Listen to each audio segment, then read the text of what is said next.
அண்ணா வணக்கம். என்னோட பேர் ஆல்வின். லயோலா கல்லூரியிலேருந்து வரேன். என்னென்னா, கடந்த நாடாளுமன்ற தேர்தலில் வந்து நீங்கள் காசு கொடுக்காம தனித்து நின்று எந்த ஒரு இதுவுமே இல்லாமல் தனித்தாக 8% ஓட்டு வாங்கினீங்க. ஆனால் நாங்கள் டெய்லியும் நியூஸ் பார்க்கும்போது என்ன தெரியுதுன்னா, உங்கள் கட்சியிலேருந்து வந்து கொத்து கொத்தாக நிறைய பேர் விலகி போயிட்டே இருக்காங்க. அங்கே போகிற எல்லாருமே உங்களை வந்து உங்கள் மேலே குற்றச்சாட்டு வைக்கிறாங்க. அடுத்த தலைமுறையாக நாங்கள் வரும்போது உங்கள் மேலே நாங்கள் ஒரு பெரிய நம்பிக்கை வச்சுருக்கோம். சரி, நமக்கான மாற்றம் இவராக தான் இருப்பார், சரி இவர் பேசுகிற விஷயங்கள்லாம் பிடிக்க நாங்கள் உங்களை பின்தொடரும் போது உங்கள் கட்சியில் இவ்வளோ நாள் உங்கள் கூட இருந்தவங்களே வெளியில் போயிட்டு உங்களை பற்றி குற்றச்சாட்டு சொல்கிறாங்கல்ல, அவங்க ஏன் வெளியில் போகிறாங்க? அதுக்கான காரணம் என்ன? இதை நாங்கள் எப்படி புரிஞ்சுக்கிறது? நான் சொல்கிறேன், உட்காருங்க. அதாவது தம்பி ஆல்வின், கொத்து கொத்தாங்கிறது தப்பு.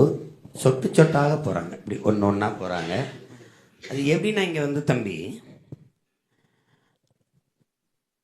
ஒரு தன்னலம் சார்ந்த ஒரு எதிர்பார்ப்பு, தான் பிறந்த மண்ணையும் இனத்தையும் முன்னிறுத்தாது தன்னை முன்னிறுத்திக்கிற மன ஓட்டம் இருக்கிற எண்ண ஓட்டம் இருக்கிறவன் இதுக்கு பொருந்த முடியல. புரியுதுன்னு நினைக்கிறேன். கட்சியில் நான், கட்சிக்காக நான், இவன் தான் கட்சிக்கு பயன்படுவான்.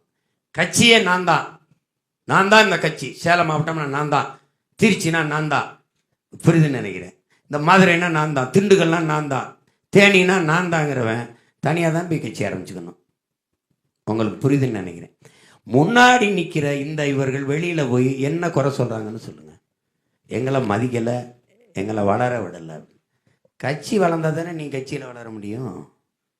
கட்சியை வளர்க்க பாடுபடாமல் கட்சிக்குள்ளே ஒன்னே வளர்க்க பாடுபட்டினா கட்சிக்குள்ளே உனக்கு ஒரு கூட்டம் சேர்க்கறது. கட்சிக்கால் சேர்க்கறது இல்லை, கட்சிக்குள்ளே தனக்கால் சேர்க்கறது. இதுதான் துரோகம். உங்களுக்கு விளங்குதுன்னு நினைக்கிறேன். அப்படிப்பட்ட ஆட்களை நம்ம நகர்த்தி விட வேண்டியது இருக்குது. சில பேர் அவர்கள் எதிர்பார்த்து வந்தது நிறைவேறலை, என்னென்ன வேறு இடத்துக்கு தாவுவாங்க. அதனால அதை பற்றி கவலைப்பட்டுக்கிட்டு இருக்கக்கூடாது. இப்போ புது ரத்தம் ஊறாத உடலும் புது நீர் பாயாத கடலும் உற்சாகம் அடையாது. இப்போ நீங்கள் ஒரு நாள் எந்த முன்னறிவிப்பு இல்லாமல் திடீர்னு 4-5 நாளில் சேர்த்து நாங்கள் ஒரு உறுப்பினர் சேர்க்கை முகாம் போடும்போது 10,500 பேருக்கு மேலே ஒரே நாளில் உறுப்பினராக ஆகிறாங்க.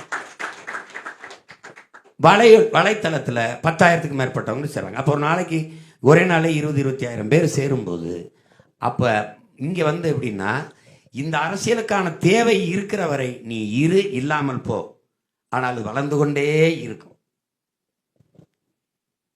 அதுதானே. அப்போ அதனால நீங்கள் அவங்க போகிறாங்க அப்படின்னு நீங்கள் சொல்லக்கூடாது. நான் உங்களுக்கு அண்ணன் எப்படி நீங்கள் அதை பார்த்து அஞ்சக்கூடாது, அதை பற்றி யோசிக்கக்கூடாது.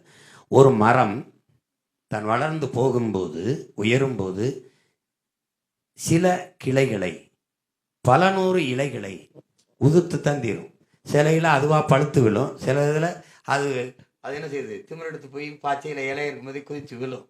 ஆனால் எந்த கிளையும் முறியும் போது சடசடன்னு சத்தமிடாமல் விழாது. எந்த சருகும் உதிரும்போது சலசலன்னு சத்தமிடாமல் உதிராது. இந்த சடசடப்புக்கும் இந்த சலசலப்புக்கும் மரம் அச்சப்பட்டால் அது வளராது.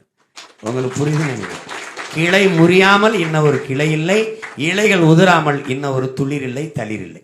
அதனால இந்த இலையும் கிளையும் உதிர்ந்து விழுவது மரத்தின் வளர்ச்சிக்கு தானே ஒழிய வீழ்ச்சிக்கு அல்ல என்பதை நீங்க புரிஞ்சுக்கணும்.